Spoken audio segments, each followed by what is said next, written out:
Hola a todos, bienvenidos a Paredro, el podcast de libros, autores y demás actores del mundo literario. Mi nombre es Camilo Hoyos y recién desempacado de la Feria Internacional del Libro de Guadalajara, donde les debo comenzar diciendo que si ustedes son lectores, son promotores, son profesores, son libreros, son editores, lo que sea que tenga que ver con esto que llamamos el ecosistema del libro, pues se tienen que dar la oportunidad por lo menos una vez en la vida de ir a semejante lugar. Yo confieso que esta es la primera vez que fui, espero volver cuantas veces pueda, pero creo que es una experiencia que todo lector se tiene que dar para ver la cantidad de libros impresionante, pero también todo lo que ocurre detrás, las conversaciones, los encuentros, las presentaciones de libros, todo eso que nos permite entender qué ocurre tras bambalinas, de los anaqueles, de los libros y de las impresiones que llegan a nuestros escritorios, mesas de noche o mochilas para ser leídos. Pues bien, formé parte del quinto Foro Internacional de Libreros organizado por la librería Carlos Fuentes y la Feria Internacional del Libro de Guadalajara junto con Cálamo Librería y más particularmente en el sexto encuentro de librerías y editoriales independientes iberoamericanas Otra Mirada, cuyo propósito es propiciar el conocimiento mutuo y la colaboración entre librerías, editoriales, distribuidoras y otros agentes de la cadena del libro de España y América Latina. Otra Mirada está organizado y colaboran la editorial de la Universidad de Guadalajara, el Gobierno de España e IDARTES, a quien quiero agradecer desde ya porque fue gracias a ellos y a la Gerencia de Literatura que pude viajar para contar acerca de lo que es Paredro. Y bueno, allí estuve dictando uno de los talleres llamado Paredro Podcast y la construcción de comunidades lectoras, en la cual pues nos basamos y nos concentramos en la forma como Paredro funciona como este sano intermediario entre las librerías, los libreros y ustedes, los lectores, pero también me dio la oportunidad de pensar en lo que ha sido el proyecto de Paredro Podcast desde sus inicios, todo lo que hemos podido realizar a partir de él. Y quiero comenzar en primer lugar agradeciéndoles a ustedes, porque pues sin ustedes nada de esto sería posible y no estaríamos acá creando estas entrevistas y estos contenidos para que muchos podamos leer más y leer mejor. Se van a dar cuenta cómo en lo largo de esta charla no hago más que enfatizar lo que ya les traigo a ustedes de muchas formas, y es para qué, esa pregunta, ¿para qué leer y por qué leer? Y cada vez me convenzo más, como aquí lo digo, que leemos literatura para vivir mejor. Me quedo con esa especie de síntesis de lo que les invito a que escuchen. Quiero de nuevo agradecer muy especialmente a la Gerencia de Literatura. Gracias a esta gerencia es que pude viajar y pude participar. Y por supuesto a gran amigo de esta casa y gran amigo personal como es el editor, promotor, gestor Valentín Ortiz, un editor como pocos, a quien le agradezco muchísimo, no solamente esto, sino tantas otras cosas. Necesitamos más editores con él y él definitivamente nos muestra el camino para entender muchísimas cosas. Así que, sin mayores preámbulos, bienvenidos a este capítulo que lo que hace es acercar un poquito la Feria del Libro de Guadalajara y compartir con ustedes lo que estuvimos allá diciendo, comentando y compartiendo con tantos lectores. Bienvenidos.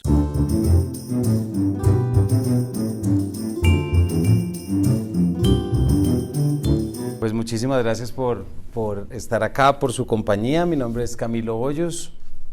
La verdad es y puedo arrancar desde ahí pensando que en un podcast uno arranca compartiendo lecturas y unos años después está en la Feria del Libro de Guadalajara, ¿no?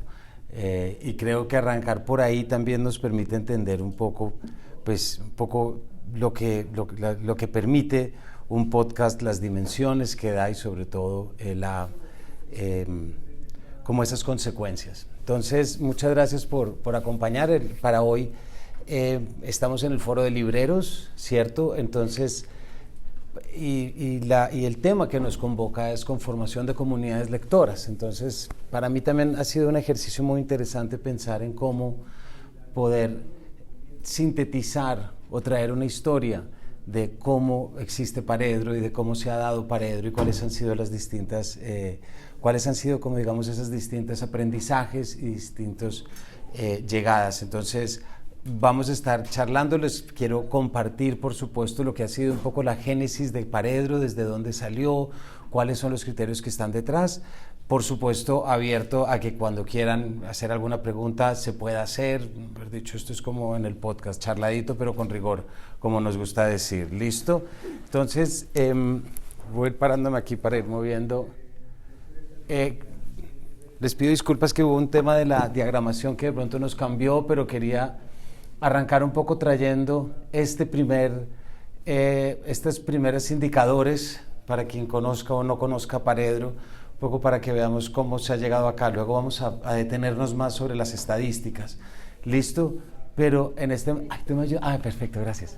En primer lugar, Paredro tiene en este momento 276 capítulos de entrevistas a autores o editores o personajes del mundo del libro. Ahorita vamos a profundizar sobre eso. Tiene 366,000 reproducciones totales en los prácticamente 5 años de historia que tiene. Seguidores, esto me refiero a redes, por Spotify, por Instagram, por YouTube y por Twitter o X, alrededor de 25,000. Y visualizaciones mensuales en Spotify ya tiene 250,000, en Instagram 170,000 y en YouTube 168,000. Números que, si somos sinceros, llevamos a otros podcasts de realidad puede que no sean tantos. Yo creo que también hay que guardar siempre una perspectiva, pero no podemos olvidarnos que aquí estamos hablando de literatura, estamos hablando de lectura. Y además estamos hablando de un podcast que, si ustedes lo conocen, es un podcast en el que poco me dedico yo a la producción más que a la conversación. Es decir, hay otros podcasts que tienen detrás unos elementos técnicos que yo valoro y respeto muchísimo. A mí me gusta recuperar la conversación a palo seco, digámoslo así, como lo diríamos en Colombia.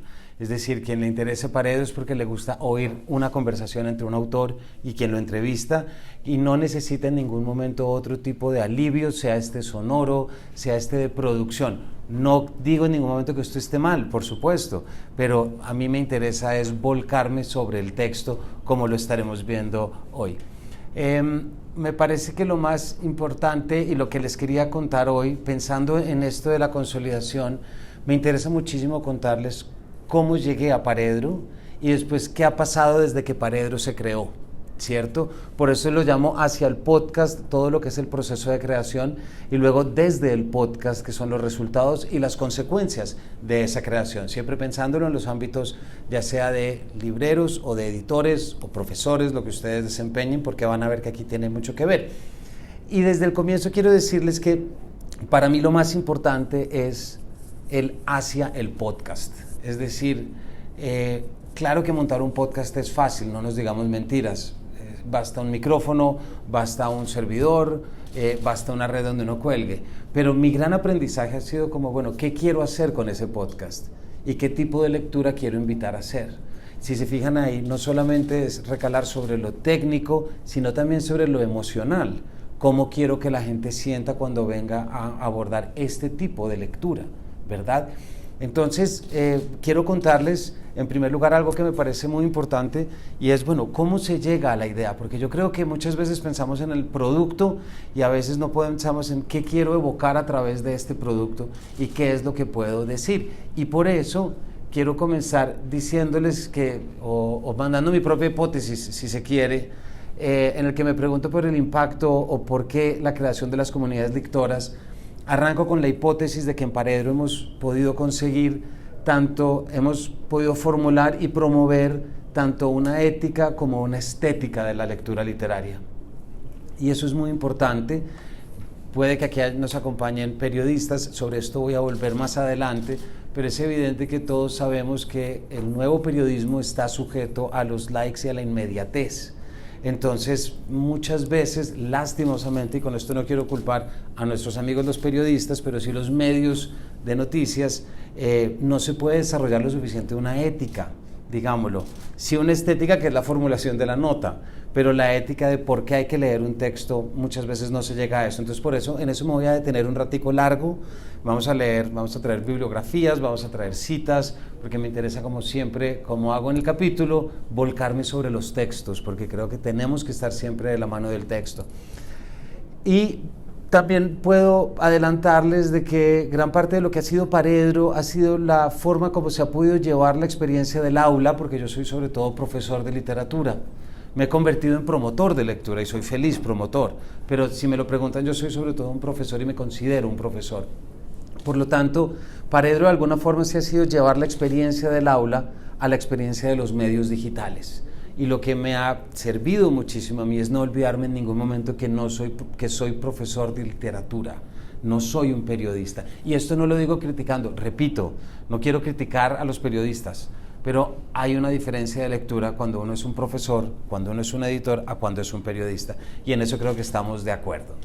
Entonces, creo que lo primero por lo que quiero arrancar es prácticamente cómo nacemos como lectores. Porque creo que lo que hace un podcast es llevar nuestras propias experiencias lectoras y querer ofrecérselas a los demás. Si ustedes tienen al frente un autor, un poeta, una autora, ¿cuál es la primera pregunta que a ustedes les interesa hacerles? Por ejemplo, ¿ustedes preguntarían inmediatamente sobre un personaje o ustedes le preguntarían primero sobre cómo se le ocurrió el libro? ¿O le preguntarían más bien qué lector ha leído, qué autor ha leído para poder basarse en eso? Todas estas son preguntas que indican perfectamente cómo leemos y cómo nos relacionamos con un texto literario. Para mí la relación con un texto literario tiene que ser tanto desde el rigor crítico del pensamiento que nos lleva al análisis textual, pero nunca olvidar que cuando nos enfrentamos con la literatura nos estamos enfrentando con un lenguaje emocional del mundo. Nos estamos enfrentando a alguien que está pasando por algo, de tal manera que un autor decide escribirlo y decide plasmarlo. Pero nadie empieza a leer una novela, nadie empieza a escribir una novela porque sí. Y mucho menos seguimos leyendo una novela porque sí, la leemos porque algo nos mueve, porque nos está demostrando algo. Y muchas veces, si tenemos el tiempo y la seriedad, también me atrevo a decirlo, pues vamos a entender que aquello que estamos leyendo nos permite entendernos a nosotros mismos de una manera distinta. A quien le suene esto cursi, no me importa. Y cada vez lo defiendo más. Me parece que hay muchas cosas que tenemos que restituir, muchas emociones frente al texto que ciertas tradiciones y que ciertos pensamientos han tachado como cursi, innecesario y etcétera. Y yo les puedo adelantar que yo sobre todo leo para entenderme mejor a mí mismo. Que esto me sirve para dictar clases, tener un podcast y mantener una familia, también. Pero lo principal lo hago porque me quiero entender a mí mismo desde distintas perspectivas. Y eso supone leer literatura que me conflictúe. Conflicto no es siempre salir uno pensando qué voy a hacer con mi vida. A veces, casos han pasado. Pero es sobre todo decir, oiga, ¿cómo sería si puedo ver el mundo desde otra perspectiva? Entonces, cuando me refiero a este nacimiento, y aquí traigo una foto del muy bello y genial Oscar Wilde, porque desde la universidad un texto que yo leí que se llamaba La decadencia de la mentira, que se los recomiendo muchísimo, publicado en 1890. Es un diálogo entre Cyril y Vivian, en el que Cyril está en el estudio y Vivian le dice, venga, salgamos al campo a caminar, y dice, mientras más leo literatura, más me aburre la monotonía de la naturaleza. Y le dice, ¿pero cómo así? Dice, sí, porque es que la vida imita al arte mucho más de lo que el arte imita a la vida. Son esas frases que uno le rompen una parte del cerebro, ¿cierto? Porque uno dice, ¿cómo así? ¿Cómo puede ser posible que la vida imita al arte? Pero lo que entendemos es que la literatura y lo que hemos leído y cómo lo hemos leído determina nuestra manera de entender el mundo. Si ustedes han leído una novela pensemos en Annie Ernaux, por ejemplo, todos los textos sobre el aborto, es indudable que cuando leemos una novela de ella entendemos distinto el aborto. Seamos hombres, seamos mujeres, cada uno lo hacemos desde donde podemos. El capítulo que va a salir ahorita, por ejemplo, el próximo sábado, es un poema, es una colección de poemas de Federico Díaz Granados, poeta colombiano, que acaba de publicar Las grietas de la luz en Fondo de Cultura. Es toda una reflexión en torno al Alzheimer y a sus 2 tías que sufrieron de Alzheimer. Después de leer eso, yo veo el mundo distinto y me acuerdo de todas las conversaciones que he tenido con personas que tienen a alguien de Alzheimer, porque ya haber leído eso me permite enfrentarme al mundo de una manera distinta. Y ahí es donde la vida se parece más al arte, porque la forma como vivimos la vida siempre nos abre la posibilidad de poder entenderla desde esa perspectiva. Entonces a mí esta decadencia de la mentira de este muy querido Wilde se me empezó a quedar desde muy temprano en la cabeza y me empecé a preguntar, oiga, ahorita lo vamos a ver y lo repetiré, pero me empecé a cuestionar mucho cuáles son los límites que establecemos para decir hasta dónde llega el libro y dónde llega mi vida. Hasta qué punto la ficción me permite cambiar como soy por dentro, qué tanto la dejo, qué tanto la cultura me lo permite y qué tanto entiendo que el texto literario no es solamente, como diría Hamlet, palabras, palabras y palabras, sino que me afecta y me moldea. Y si me pasa a mí, es imposible que no le pase a más gente, ¿cierto? Y ahí es donde empieza a haber las aperturas. Entonces, este es uno de mis primeros pilares. Les voy a compartir como estos pilares desde los cuales empezó a salir. El segundo fue André Breton, a quien trabajé en la tesis doctoral con mi directora de tesis, que también metí acá, ya la verán. Y leyendo a Breton, y sobre todo leyendo el Manifiesto Surrealista, publicado en 1924, si lo han leído, Breton es muy crítico con la novela. De hecho, es muy crítico con la ficción. Y dice, ¿yo para qué me voy a poner a escribir una novela si lo que yo quiero es cambiar la realidad? Él entendía como si fueran dos categorías completamente distintas, pero así las entendí yo en ese momento y tanto me sirvieron a mí para entender. Claro, Breton lo que se ocupa es de escribir poesía y de todo, porque lo que él quiere cambiar es la forma como pensamos y como vemos el mundo. Por eso desconfía terriblemente de la ficción y no le interesa y no se va a ir. Dice, le aburren muchísimo las descripciones, por ejemplo, y dice como, ¿de qué me sirve a mí que la gente se vaya al mundo de la imaginación cuando lo que hay que cambiar es la realidad social, la realidad política y todo lo que lo lleva y lo pone a escribir prácticamente desde 1917 como un efecto de la Primera Guerra Mundial, ¿verdad? Entonces, durante toda mi época de doctorado estuve súper metido en la idea del mundo es un texto que hay que caminarlo esperando ver cómo se cambia, ¿verdad? Y no sé si ustedes conocen a Octavio Paz. Me parece que Octavio Paz leyó mejor el surrealismo que el propio André Breton, entonces los recomiendo que lean sobre todo esa colección que se llama La búsqueda del comienzo, me parece, que son todas las conferencias de Octavio Paz, en las que él también habla muy claramente de lo que es esa primera fase del surrealismo, hasta antes que llega la Segunda Guerra Mundial y todo se va un poco al carajo para los surrealistas, y el año determinante es 1928, de hecho es la primera desbandada del grupo surrealista. Pero a mí se me quedó muy clara la idea de camino a la ciudad, y el texto literario es casi que un documento a través del cual exploro quién soy y cómo soy. Y así comienza Nadja de André Breton. ¿Quién soy? Dime quién eres y dime quién te espanta, dime quiénes son tus fantasmas y te diré quién eres. Y los fantasmas y la presencia de todo empezaron a determinar una forma de leer para mí que era muy difícil entenderla únicamente como una experiencia textual y una experiencia narrativa. Era imposible no leer algo si no estoy yo de por medio en eso. Y me parece que quien lee sin involucrarse a sí mismo, pues creo que está perdiéndose de mucho, ¿verdad? Pero cada uno lee como quiera. Eso sí quiero ser muy claro acá. Pero quien lee creyendo que eso no entra por dentro, y que, como diría Cortázar en alguna página rayuela que también va a aparecer acá, quien lea creyendo que la poesía o la literatura no es un rayo que te cala hasta los huesos o una lluvia saliendo del teatro, es el capítulo de Berté Trepat. Dice, si no crees que la poesía es como esa lluvia que te cala hasta los huesos cuando sales, entonces creo que hay que preguntarse qué entendemos por literatura y qué entendemos por poesía. Todos tenemos ese tío o esa tía, o tuvimos, que en las vacaciones en las que uno se quedaba leyendo, ¿verdad? Y de repente salía con un ojo encharcado y le decía, deje la bobada, es una novela, deje la tontería, esté todo sensible. Y claro, algo tan inmediato, uno dice, pucha, pero primero porque no me lo permiten. Nunca les tocó a nadie que les criticara la sensibilidad frente a lo que leían, por ejemplo, en que decían, hombre, ya, eso es una mentira, eso no pasó, ¿no? ¿Qué pasa con ese no pasó? ¿Cómo demonios termina uno llorando por cosas que ha hecho o ha dicho si está leyendo a alguien que escribió hace 150 años? O vámonos más tarde. ¿Cómo es posible que uno lea una meditación de Marco Aurelio y de repente entienda que tiene que perdonar a su amigo más cercano? ¿Han leído las meditaciones de Marco Aurelio? Lean lo de la amistad. Es impresionante.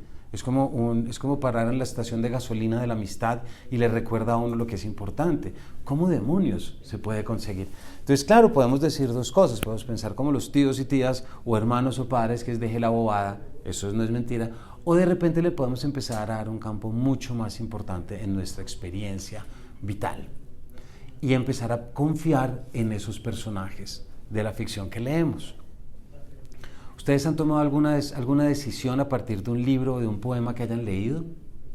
Sí, ¿cierto? Por chiquito que haya sido. Así sea volver a llamarlo o llamarla, pasa. o de repente decir, no, yo lo que quiero es estudiar esto. Una de las películas que ahora entiendo que no sé por qué no la metí acá, pero para mí, por ejemplo, ver una película como La Sociedad de los Poetas Muertos fue determinante. Me selló mi camino a la pedagogía de la literatura, me selló mi camino frente a Walt Whitman también, y me hizo entender todo lo que el profesor Keating le enseña a los alumnos. Y yo creo en muchos aspectos que yo estudié literatura por esa película, y no me arrepiento en lo más mínimo, pero eso es lo que me enseña, es que ahora si mis hijos me llegan a decir, papá, quiero estudiar tal porque vi tal película, decir, sí, tengo que confiar en que la ficción es tan sólida como si hubieran estado con un coach o como si hubieran estado con un profesor. Y ahí es donde tenemos que entender, o por lo menos preguntarnos, cómo entra la literatura en nuestras vidas. ¿Qué papel le damos a lo literario? ¿Lo vemos como un espejo? ¿Lo vemos como una escultura que no habla? ¿O cómo está? Y aquí es donde, gracias, aparece este gran señor que para mí es fundamental, como es Julio Cortázar, sentado ahí en uno de esos que él llama los horrores flóridos, en Autonautas de la Cosmopista, que siempre paran con Carol, que toman el viaje de París-Marsella y no avanzan más de 4 minutos en cada parada porque quieren parar en todos los paraderos que hay en la autopista del sur. Cortázar escribe un texto que para mí es fundamental, y quien le guste Cortázar se lo recomiendo muchísimo, porque ya desde aquí está todo lo que él incluso va a hacer después con la Revolución Cubana, con Nicaragua y con Chile. Él escribe en 1941 un texto que se llama Rimbaud. Rimbaud, grandísimo Arthur Rimbaud, todos lo conocemos, el joven que a los 17 años dice, si la poesía no cambia la vida, entonces a la mierda la poesía, me voy a traficar con armas a Abisinia, cosa que hace. Es de los casos más raros que puede existir. Pero en este pequeño texto que se llama Rimbaud, él hace un paralelismo entre Rimbaud y Mallarmé. Y si ustedes recuerdan, uno lee a Mallarmé y no entiende nada. Digámoslo así. Porque la poesía de Mallarmé es una poesía hermética, es una poesía cerrada. Un golpe de dados, etc. Mientras que Rimbaud siempre proponía la literatura y la poesía hacia afuera. Es lo que le hacía salir a experimentar, y ahí está Una temporada en el infierno, Iluminaciones, y es verdad que el joven Rimbaud a los 17 años estaba convencido de que la poesía iba a cambiarle la vida. De hecho, si ustedes leen Iluminaciones desde códigos alquímicos, lean un poema como Vocales. Los colores de cada una de las vocales es la sucesión de la materia según la alquimia para el oro filosofal. Entonces él sí lo creía ciegamente, y lo creía tanto que a los 17, 18, cuando se da cuenta que no vuelve a escribir nunca. Y se va. De hecho, hay una anécdota que es Rimbaud ya en 1882, él muere en el 84, si no estoy mal, más o menos en 1882, cuando está en el hospital en Marsella, después de que le acaban de amputar la pierna por la gangrena. Está a pocas horas o días prácticamente, y en ese momento lo empiezan a celebrar en los grandes círculos poéticos de París, junto con Verlaine y con Baudelaire. Y hay una anécdota, y es que el doctor en Marsella se le acerca con el titular y le dice, mire lo que están diciendo de usted en París. Y Rimbaud se queda mirando el periódico y lo único que dice es, a la mierda la poesía. Y no vuelve a hacer nada. Tanto creía que no pudo volver a creer. Me quedo con eso. ¿Sí me explico? Entonces, ahí Cortázar bota una frase que es otra de esas frases que siempre he cargado conmigo, y que la van a ver aquí en estos separadores que traje de regalo para quien quiera llevarse. Y me parece que es una pregunta, es una frase que yo he intentado que me acompañe siempre, y es, se podrá decir que la poesía es una aventura hacia el infinito, pero sale del hombre y a él debe volver. Yo leí esto y nunca volví a leer igual, porque dije, todo lo que yo lea tiene que volver a mí. Si no vuelve a mí, no estoy diciendo entonces que es malo, no, para nada.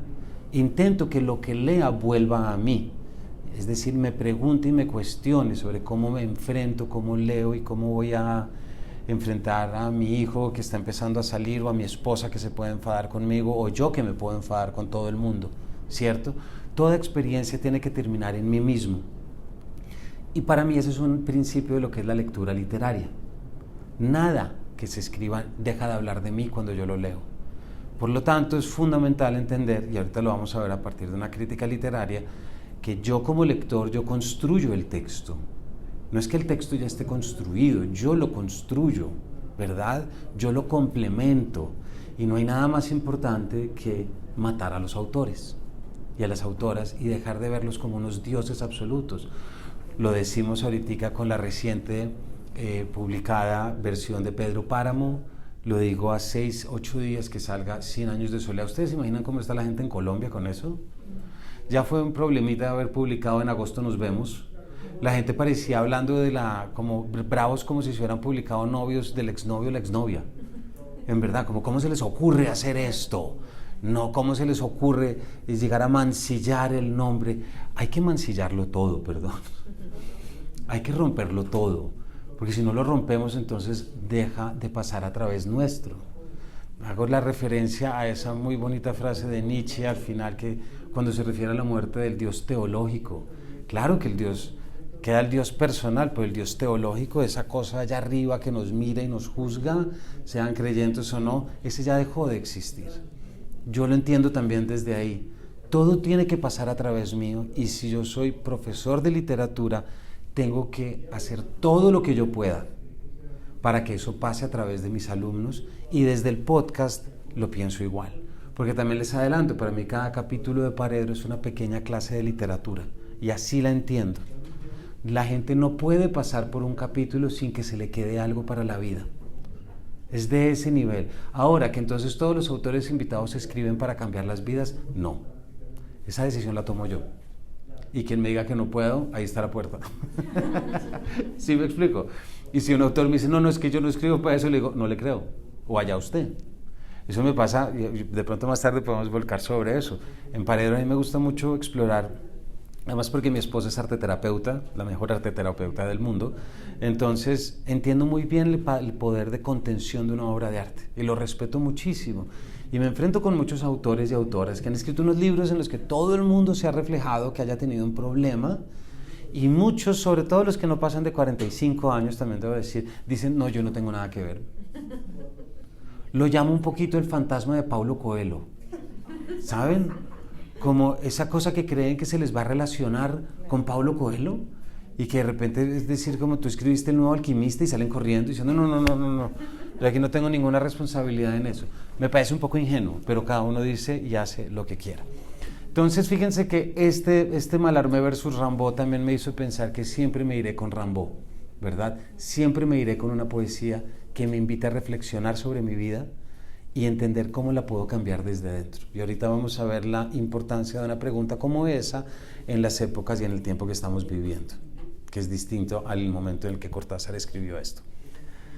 Otras ideas está Victoria Cirlot, mi directora de tesis, quien me dio una de las recomendaciones más importantes que he tenido en mi vida, y es que cuando me fui a una práctica en París, mi tesis doctoral fue sobre París. Y me acuerdo que tenía 20 minutos o media hora para llenar los documentos para que la Pompeu Fabra me diera la bolsa de viaje para irme, porque me encontré con el director de la carrera y me dijo por la mañana, en media hora se cierra y nadie lo ha presentado. Si usted lo presenta ya, se puede ir. Entonces, claro, me fui corriendo a la oficina a escribir y me metí en los catálogos de la François Mitterrand y de todo, y saqué bibliografía, porque mi tesis fue sobre el paseo urbano, sobre la promenade. Entonces había mucho de caminar y ver cómo se transforma el mundo circundante desde el mundo interior. Entonces esperé a Victoria que llegara a los 30, 40 minutos y me le metí a la oficina y le dije, aquí están los documentos, y me miró con esos ojos verdes gigantes que tiene y viendo la bibliografía, y me quitó la bibliografía y me dijo, Camilo, de esto nada. Me dijo, tú vas a París a caminar y vas a ver acerca de lo que estás escribiendo. Y ese fue el mejor permiso que a mí me pudo dar en la vida, porque entendí que no todo está en los libros, que también está es en mí, y en qué hago yo con los libros cuando atravieso el mundo. Y entonces me fui durante 15 días en las que no hice más que caminar y escribir sobre lo que caminaba. Hice un libro que ojalá pueda publicar, todavía lo tengo ahí, se llama Promenades, pero toda la reflexión era qué siento cuando estoy atravesando este texto de París, que era sobre lo que yo estaba leyendo. Entonces, si se fijan ahí también ya hay un experimento. Y entre muchas cosas, aquí traigo, perdón la letra que quedó pequeña, pero iremos leyendo, pero es sobre todo de su libro Figuras del Destino, mitos y símbolos de la Europa medieval, en el que ella rescata la importancia de la búsqueda y de la aventura, que ese fue uno de los fundamentos para mi tesis doctoral. Pensar el surrealista como el caballero medieval que sale a conquistar y sale a la aventura. Y se me quedó la idea de que la vida de alguna forma es una constante aventura. ¿Qué puede hacer la literatura? Darnos más y mejores herramientas para poder atravesarla. Y eso es algo con lo que me caso y me casaré todo el tiempo.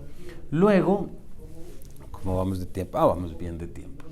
Luego apareció la imaginación narrativa, según Martha Nussbaum.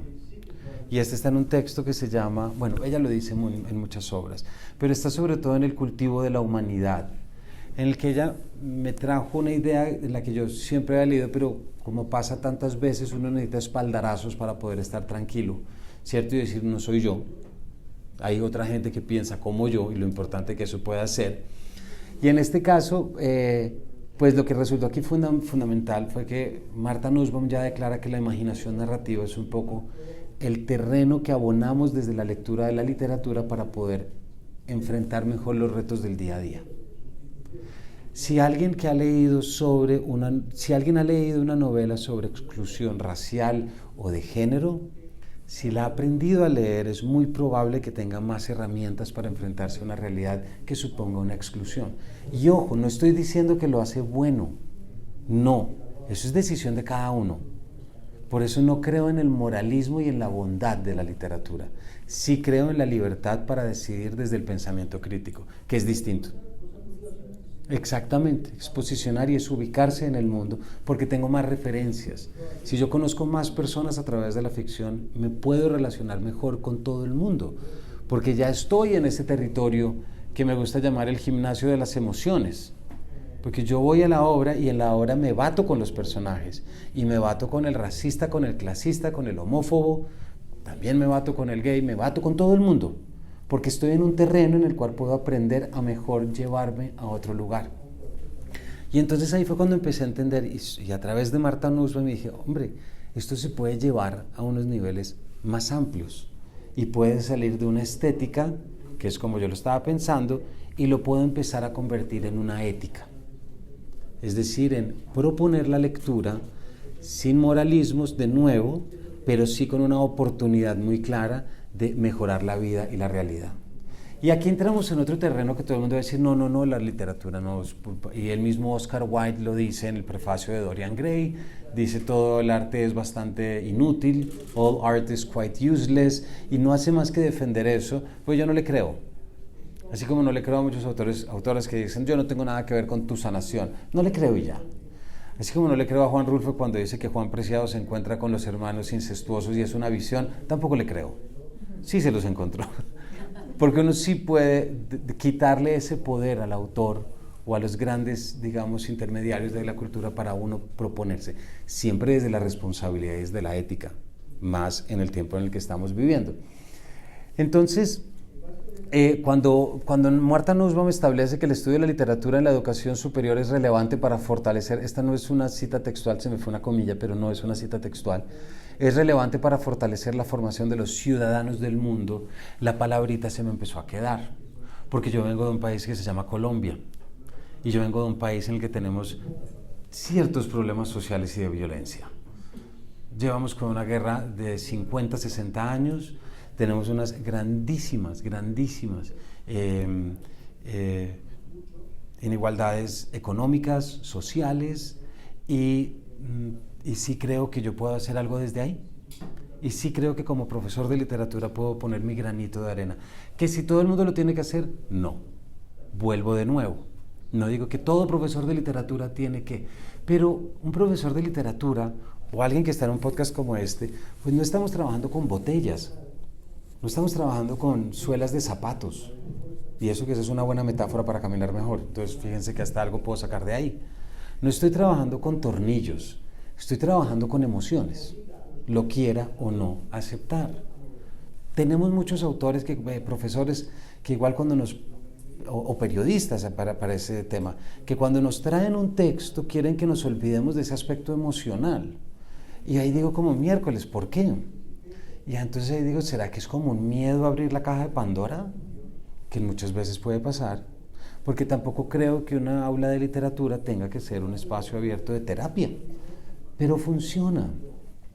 Sin ir más lejos, hace poquito, ahorita más tarde les voy a mostrar unas fotos de unos talleres que hemos dictado. Una alumna de un taller me escribió una carta a mí y yo ni siquiera dicté el taller, pero me la escribió agradeciéndome porque ese taller que había tomado le había ayudado a superar la depresión profunda en la que estaba.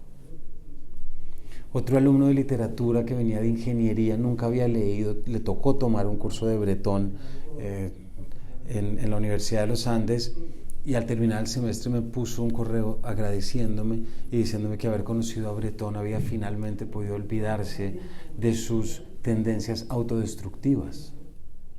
Y si yo digo, miércoles, si Bretón le ayuda a un joven a olvidarse del suicidio, esto tiene sentido. Y puede que esto se lo lleve a otros profesores y otros teóricos y me dicen, deje la bobada, pues no la he dejado. Y creo que ha sido muy bueno no dejarla, porque también he tenido retroalimentación, digamos. Entonces ahí aparece la palabrita, la palabrita de ciudadanos del mundo, el poder democrático, y eso que aquí todavía no estaba Trump y no estaba la posverdad. Vamos a llegar a ella ahorita, porque de nuevo la literatura es un componente fundamental que nos puede ayudar para poder resistir esto. Y luego apareció Louise Mary Rosenblatt en mi vida y nunca volvió a ser la misma. Hay un texto precioso que está descontinuado desde esta colección del Fondo de Cultura Económica de la Lectura, y Espacios para la Lectura, y creí que le iba a encontrar acá para poder llevar otro y poder regalárselo a alguien, pero tampoco está acá. Se llama La literatura como exploración. Y la literatura como exploración se publica por primera vez en 1938, miren esto, un año antes de la Segunda Guerra Mundial. Esto me llama mucho la atención, ¿no?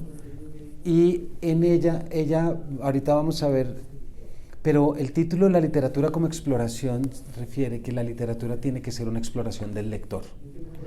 Y es una exploración que también va a permitir un componente fundamental que para ella es la transacción.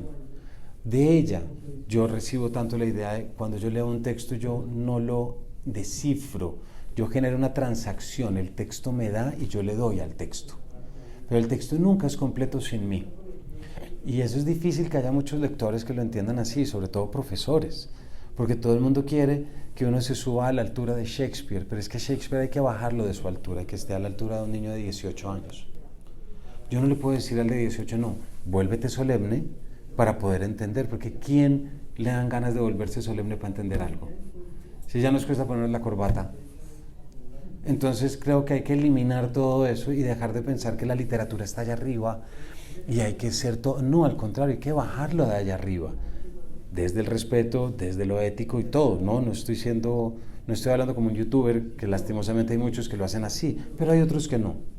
Y me encanta que haya youtubers y booktubers que hablen de grandes libros y que hayan podido llegar a lenguajes que jóvenes puedan relacionarse con libros de maneras distintas. Lo voy a apoyar también siempre. Entonces, en este libro que les recomiendo muchísimo, no voy a leer porque ahorita voy a leer otras cosas de ella, empieza a aparecer la idea de el lector tiene que ser el dueño del texto, y entonces tenía que vincularlo, como lo hace ella necesariamente, a la empatía y a la compasión. Palabra difícil, compasión, ¿no? Uno dice compasión y ahí mismo ve a Jesús sangrante en la cruz, ¿sí o no? Y dice como miércoles, ¿quién me va a entender? Pero de nuevo defiendo el derecho de recuperar palabras, sacudiéndolas y brillándolas de nuevo, porque sí que estamos en un mundo en el que necesita compasión en este momento. Y lo digo no como párroco, no lo digo como sacerdote, no soy creyente si quieren que les cuente, pero soy padre de 3. Y eso me genera suficiente preocupación para saber lo que tengo que hacer en el mundo y debo, porque entre otras cosas puedo, entonces ¿por qué no lo voy a hacer? Entonces la idea con ella, esto sí se los quiero leer, así sea muy brevemente. Este libro se publica y entendí las 7 posibilidades de la literatura que establece Louise Mary Rosenblatt. Las voy a leer rápido, ¿listo? porque me parece muy importante y creo que muchos al verlas van a decir, oiga, sí, yo creía eso mismo. Y cuando lo entendemos que se escribe desde 1938, pues sentimos un frescorcito, ¿cierto? Como cierto alivio. La literatura fomenta el tipo de imaginación que se requiere en una democracia, la capacidad de participar en las necesidades y aspiraciones de otras personalidades y de vislumbrar el efecto de nuestras acciones sobre sus vidas. La literatura actúa como una de las instituciones de nuestra cultura que transmiten imágenes de conducta, actitudes emocionales en torno a diversas relaciones sociales y estándares sociales y personales. ¿Puedes pasar, porfa? Perdón. La literatura puede ayudarle al lector a tomar decisiones acertadas por medio del ensayo y error y la experimentación imaginativos, al experimentar en la obra literaria las consecuencias de acciones alternativas. Es decir, uno puede leer algo y decir, oiga, si a este man le fue así haciendo esto, mejor yo no tomo esa decisión. Y no lo da un lenguaje, llamémoslo neutral, de lo literario. La literatura puede revelar al lector la diversidad de posibles formas de vida, pautas de relación y filosofías entre las cuales tiene la libertad de escoger en una sociedad democrática, heterogénea y en rápido cambio. Las experiencias literarias pueden capacitar al lector para ver su propia personalidad y sus problemas de manera objetiva a fin de poder manejarlas mejor. ¿Se acuerdan ese gran dicho de uno ve, cómo es que es uno ve la paja en el otro, pero no en el ojo propio? ¿Se acuerdan ese dicho? Se me acaba de olvidar. La cita bíblica que incluso sale y que está tan metida, es tan fácil criticar al otro pero no verse a uno mismo. Uno sí se puede ver a uno mismo a través de un poema o a través de una novela, si entrena la mirada para hacerlo así, que ese es el más importante. La literatura, a través de la cual el lector encuentra una diversidad de temperamentos y sistemas de valores, puede liberarlo de temores, culpas e inseguridad engendradas por una visión demasiado estrecha de la normalidad. Hay un libro colombiano que se llama El beso de Dick, de Fernando Molano. Es un libro fundamental en todo lo que es la literatura gay, si se quiere llamar. A mí no me gusta hablar de literatura gay, literatura feminista, pero sí habla de un personaje, que es su proceso de descubrimiento. Y ese libro yo creo que le ha ayudado a miles de jóvenes a poder tomar la decisión de mostrarse al mundo como son. El beso de Dick se llama. Y un alumno mío de literatura me acuerdo que lo colgó y lo puso como, le debo tanto a este libro que me permitió verme como en realidad soy y tener el suficiente poder de enfrentarme a la sociedad y decir, esto es lo que yo soy. Eso supone enfrentarse a los papás, a la mamá, lo que quieran. Y sale no de un coach, no de un amigo, sino que sale de un texto literario y de cómo él entiende el texto literario. Entonces aquí me parece que es muy importante y pensemos en tanto lo que tenga que ver con aceptarse a sí mismo, pero también cómo entiendo a los demás y cómo entiendo una circunstancia, muchos temas que están ahora también, la migración, por ejemplo, la migración venezolana específicamente, porque hay muchas novelas que tengo siempre en la cabeza que me han permitido también ayudar a entender, pucha, lo que debe haber sido para una madre dejar a un niño en Caracas e irse, y eso que en Colombia también han pasado muchas cosas así desde hace mucho tiempo, desde el campo a la ciudad, pero realidades que cuando yo me las encuentro en el texto literario puedo tener la oportunidad de llevarlas e incorporarlas en mis lentes nuevos, o no digamos lentes porque suena como lo que está fuera de mí, como meterlos en la retina, ¿saben? Como desde la retina ser capaces de entender cómo puede cambiar la misión. Y por último, la literatura puede sugerir canales socialmente benéficos para impulsos que de otro modo podrían encontrar su expresión en la conducta antisocial, ¿no? Esta mañana leí, y créanme que soy colombiano, entonces la noticia me sorprende muchísimo, pero no me sorprende tanto, que un alumno aquí en Guadalajara cogió a martillazos a dos compañeros suyos de clase. Esto es tremendo, pero vengo de Colombia, entonces no lo digo desde el juicio moral porque cosas peores he leído. ¿Qué pasa si ese niño, me pregunto yo, qué pasa si ese niño hubiera leído la escena de Raskolnikov de Crimen y Castigo de Dostoyevsky? Por ejemplo, ¿qué hubiera pasado si se hubiera pasado en algún momento de su vida eso? ¿No? Entonces todo el mundo dice, no, entonces de pronto no hubiera usado el martillo sino el hacha. No creo. No creo tampoco que sea tan facilista y tan ligero, porque la gente no, pues, me parece complicado con todo lo que digo. No creo que alguien vaya a empuñar un arma. Ha habido casos, pero no creo que un asesino vaya a empuñar un arma para ir a matar a alguien después de haber leído una novela de crimen. Este loco ¿se acuerdan? El de Oslo, que se fue al encuentro juvenil de liberales y mató a una cantidad de gente. Él tenía unos textos de templarios pero esos son malas lecturas. Hay gente que lee mal y no podemos negarlo. Hay gente que lee mal y podemos señalarlo, pero no creer que la mala lectura es la constante y es la lectura que siempre vamos a tener. Ahí sí ya entramos en otro territorio. Entonces, estas 7 posibilidades, fíjense cómo ensanchan, ¿no? Por lo menos a mí me ensancharon mucho, porque me hacían ir tanto a lo técnico textual, pero también a lo emocional de conducta. Y se me empezaron a quedar metidas y diciendo es como, ¿cuántos de ustedes, aquí mucha gente le debe gustar la piña, ¿no? ¿Cuántos de acá utilizan, después de pelar la piña, hay gente que utiliza la cáscara para hacer bebidas diuréticas? Que si uno come piña solamente por la bebida diurética, no, pero le sirve y la puede utilizar. ¿Sí me explico? No está hecho para eso, pero puedo dar el salto y utilizarlo. Se me empezó a quedar metida la idea de la cáscara de la piña, fíjense. Porque dije, hay muchas cosas para lo cual la literatura puede funcionar, siempre cuidándome, como lo hago, del moralismo, porque el moralismo lleva a la censura. Y tenemos que leer cosas, y hay que seguir leyendo la Lolita de Nabokov. Toca seguir leyéndola y toca seguir llevándola a los colegios. Y defiendo encarnizadamente a Dolores Reyes, la autora argentina, que ahorita que están censurando Come Tierra. Publiqué un video si alguien lo quiere ver también. No podemos quitar eso, porque no podemos creer pues que los niños van a ser como los adultos que leen las cosas y van y las hacen. No, los jóvenes no hacen eso. Tenemos que confiar un poco más en eso. Y por eso apareció este otro grandísimo, que es David Foster Wallace, ¿no?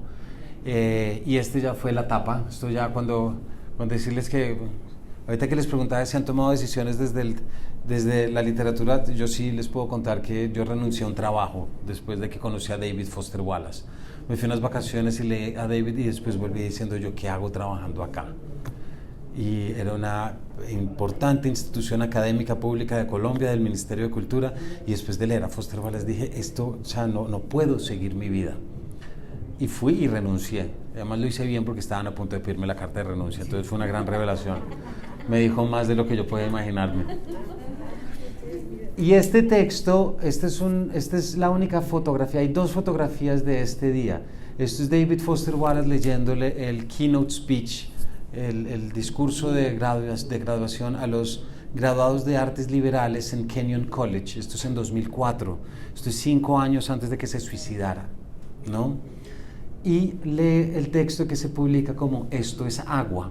Entonces fíjense lo bonito, les quiero leer el primer párrafo como él comienza. Dice, están 2 peces nadando uno junto al otro cuando se topan con un pez más viejo nadando en sentido contrario, quien los saluda y dice, buen día muchachos, ¿cómo está el agua?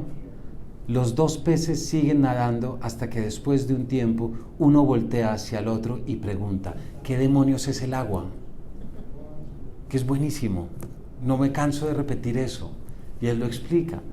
El punto de la historia de los peces es simplemente que las realidades más obvias e importantes con frecuencia son las más difíciles de ver y sobre las que es más difícil hablar. Esto es lo que podemos llamar una jaula invisible. Preguntas tan sencillas como ¿cuándo fue la última vez que le dijeron a su madre que la quieren mucho? O a su padre. Porque creo que esas son las realidades que tenemos tan al frente que no podemos decirlas, ¿no? ¿Cuándo fue la última vez que tuve una manifestación de cariño frente a la persona más cercana?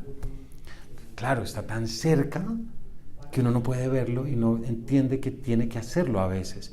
Entonces también se me quedó esa idea desde esto es agua de la literatura puede abrir la mirada, ¿cierto? Y aquí lo conecto con Rimbaud, con Breton y con el que quieran, y empecé a entender que la literatura por lo tanto podría ser ese camino de apertura.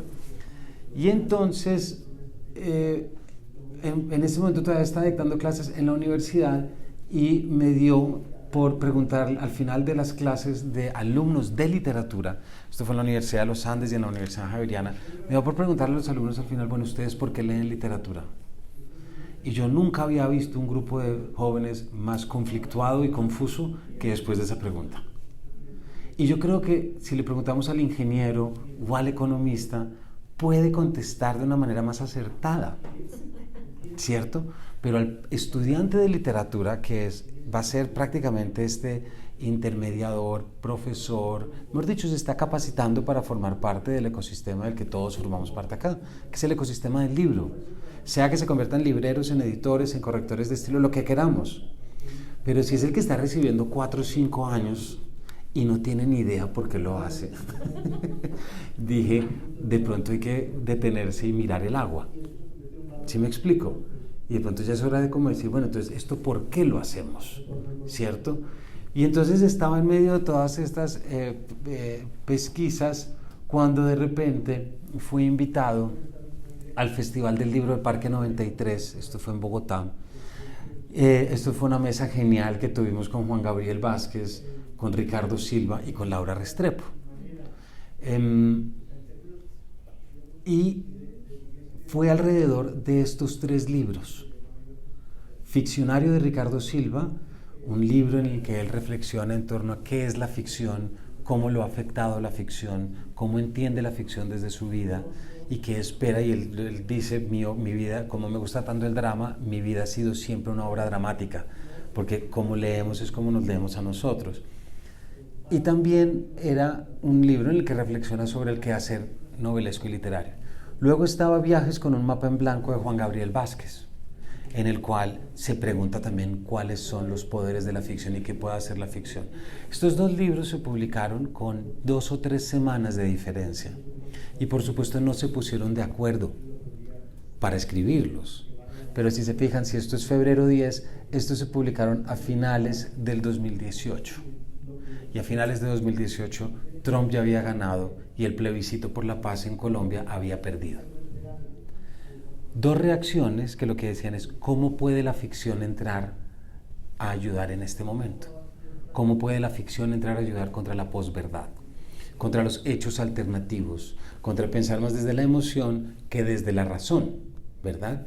Y luego estaba Los Divinos de Laura Restrepo, que es una novela muy dura, porque lo que hace es desde la ficción intentar explicar o entrar en la monstruosidad de un asesino, del autor de uno de los feminicidios más horribles que han pasado en Colombia, de Juliana Zamboní, una niña de ascendencia indígena que vivía en la periferia, ni siquiera en la periferia, una zona de Bogotá de invasión que llamamos, y este era un tipo de clase alta con muchas cosas, cierto, que se aprovechó y hizo unas cosas horribles con ella. Entonces Laura lo que hace es escribir una novela sobre eso. Entonces dije, momentico, o sea, tenemos los 2 novelistas pensando en cómo sirve la ficción para entender la vida y lo que estamos viviendo, y luego tenemos una novelista que recurre a la ficción para poder entender lo que supuestamente desde lo legal y jurídico deberíamos estar entendiendo. Y ahí fue cuando dije, aquí hay una postura distinta de lo literario que hay que sacar a flote, ¿verdad?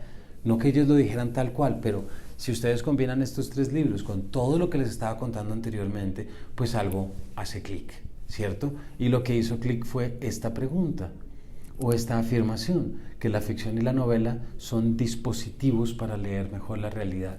Y aquí esto es como si estuviera diciendo que el agua moja, ¿sí o no? Es como todo este tiempo, esta hora de charla para llegar a esta conclusión, ¿cierto? Como que en verdad, pero toca. Porque sí vivimos en un mundo que se resiste a este tipo de acercamiento. Entonces por eso era tan importante para mí traerles todo un elemento que fuera largo, pensado, porque yo surjo de la academia, o sea, yo tengo un doctorado en humanidades y no es tan fácil uno librarse de las taras de lo académico para poder darse cuenta que uno puede leer Lope de Vega o puede leer a Marco Aurelio para mejor ir comunicándose con el que está sentado al lado de uno en el bus, o con el guerrillero que decidió dejar las armas, o con el paramilitar que participó en las violaciones sistemáticas de Montes de María. Retos que uno tiene y que en un país como el mío si no empezamos a desarrollar estrategias de perdón, pues nos vamos a quedar, perdón la palabra, jodidos. Y yo sí quiero que mis hijos tengan un mejor mañana. O por lo menos que puedan viajar más de lo que yo viajé en mi país cuando era joven, porque no podía hacerlo, ¿verdad? Entonces fíjense que a partir de esto, perdón, gracias, 3 meses después, fíjense que esto es 12 de marzo del 2019, apareció el primer capítulo de Paredro, que fue con Ricardo Silva y con Juan Gabriel Vázquez. Y si ustedes ven ahí, la ficción que tanto nos habla sobre nuestra realidad, en este primer capítulo de Paredro, que es demente leerlo así, ¿no? Camilo Hoyos habla con Ricardo Silva Romero y Juan Gabriel Vázquez sobre sus más recientes libros y sobre el rol de la literatura en distintos campos de la sociedad. Y 200 capítulos después, es decir, el 9 de diciembre del 2023, los volví a llamar. Y les dije, ¿qué ha pasado en estos 200 capítulos frente a la ficción y la realidad?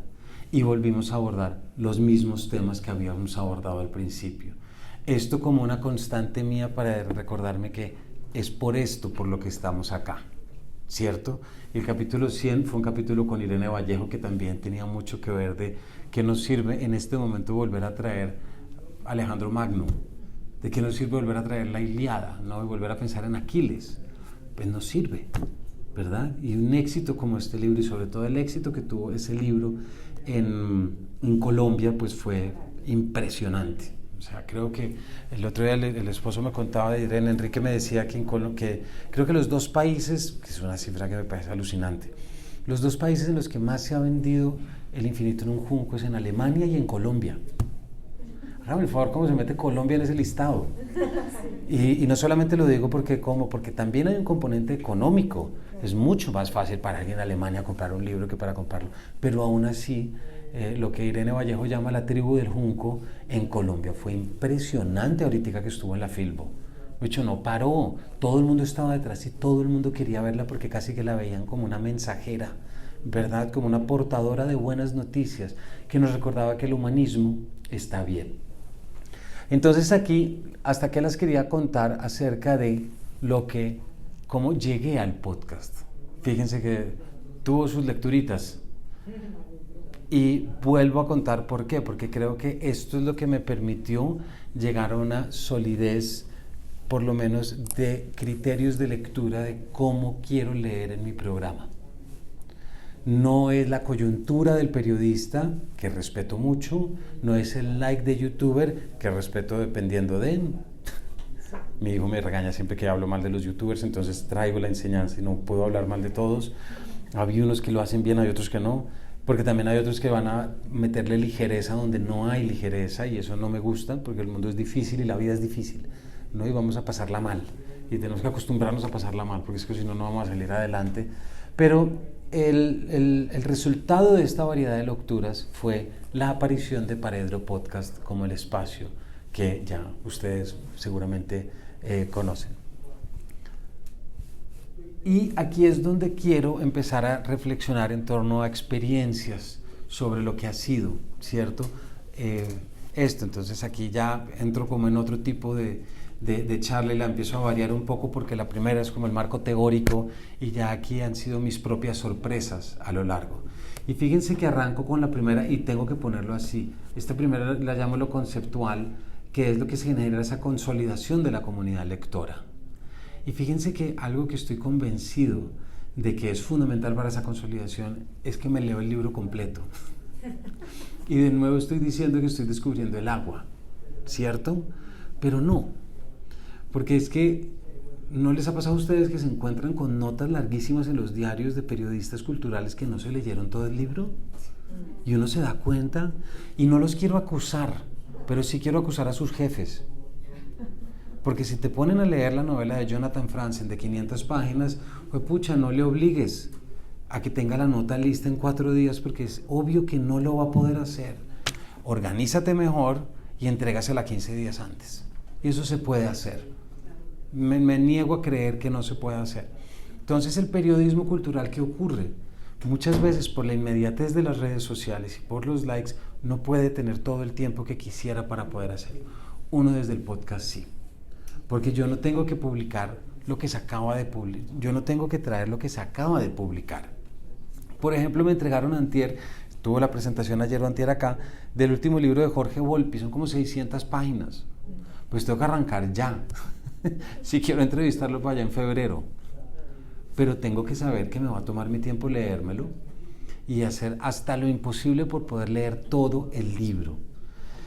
Uno no lee, cuando uno lee para un podcast, no está leyendo para escribir un paper y mucho menos una tesis, uno está leyendo para una entrevista y eso determina otro tipo de lectura, ¿cierto? Entonces no quiero que con esto se queden ustedes pensando que cada libro que leo para Paredro incluyo 50 post-its y hago estructuras retóricas. No, cada libro me exige a mí, porque cuando empiezo a leer el libro, lo primero que necesito determinar es si me toca. ¿Sí me explico? Si me toca desde los criterios que les estoy hablando anteriormente. Si no me toca, no puedo hacer una entrevista sobre ese libro. No puedo. Hay unos que me ha tocado porque digo, este libro se está hablando mucho sobre esto, entonces tampoco puedo hacer oídos sordos a todo lo que está pasando. Pero sí es verdad que yo necesito conectar con el libro de una forma determinada para poder hacerle las preguntas que le quiero hacer al autor. Y en eso respeto mucho la intuición. Tengo 4 o 6 capítulos al mes, entonces si no me funciona uno, muy seguramente voy a tener otro. ¿Sí me explico? Si fuera un programa mensual, es distinto.